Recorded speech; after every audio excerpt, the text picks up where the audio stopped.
Here's a quick tip for you if you like printouts. Okay, so I have more settings than what you do because I have the teacher. But when you are in your activities in Seesaw, if you click these little three buttons, yours only says print activity. I have some other things, but you can print the activity if it's okay with your parents.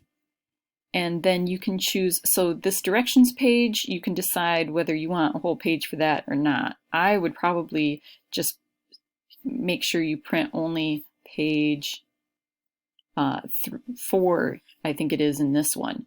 So, and you can choose, fit to page and things like that in the settings of your print, for your printer. So have your parents help you out with that. But then you could actually write this and just take a picture of your map, your story map.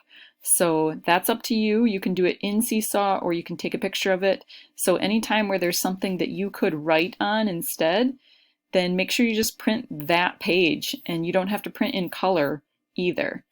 All right. Have a great day.